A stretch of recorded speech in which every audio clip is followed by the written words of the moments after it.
Season 9ல் ஸ்டார்டிங்லேருந்து இது வரைக்கும் கொடுத்த டாஸ்க் எல்லாமே வந்து பார்த்தீங்கன்னா வீட்டில் இருக்கவங்களும் சரியாக செய்யலை, அந்த டாஸ்க்கையும் பிக் பாஸ் சரியாக கொடுத்த மாதிரி தெரியல. ஏன்னா இதுக்கு முன்ன சீசனில் வந்த டாஸ்க் எல்லாம் கூட தான் இந்த சீசனில் வச்சாங்க. ஆனால் வைக்கும்போது அதோட ரூல்ஸை மாற்றி ஒரு சில விஷயங்கள்லாம் மாற்றி வைக்கும்போது பார்க்குறதுக்கு நல்லா இல்லாத மாதிரி தான் தோணுச்சு. அதில் ஒரு 2 தலை டாஸ்க் மட்டும் கொஞ்சம் என்ஜாய் பண்ணுற மாதிரி இருந்துச்சு. மற்றபடி வேறு எந்த டாஸ்க்குமே நல்லா இல்லை.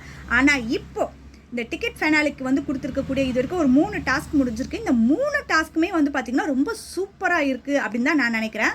இப்போ இந்த டிக்கெட் ஃபைனலுக்காக கொடுத்துருக்க இந்த டாஸ்க்கை ஸ்டார்டிங்லேருந்தே கொடுத்துருந்தா வீட்டில் இருக்கவங்களும் கொஞ்சம் நல்லா என்ஜாய் பண்ணியிருப்பாங்க.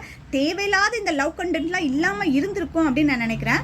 இது வரைக்கும் நடந்த 3 டாஸ்க்லையுமே வந்து பார்த்தீங்கன்னா 2வதாக நடந்த அந்த பால் எடுத்து போடக்கூடிய அந்த டாஸ்க் வந்து கொஞ்சம் அன்ஃபேராக தான் இருந்த மாதிரி இருக்குது. லைவில் பார்த்தவங்களுக்கு நல்லாவே தெரிஞ்சிருக்கும். ஃபஸ்ட்டு சொன்ன அந்த ஒரு சில ரூல்ஸு கடைசியாக சாண்ட்ரா ஜெயிக்கும் பொழுது அந்த ரூல்ஸ் எல்லாம் கொஞ்சம் பிரேக் பண்ண மாதிரி தான் இருந்தது. பார்த்துருந்தவங்க கமெண்ட்டில் சொல்லுங்கள்.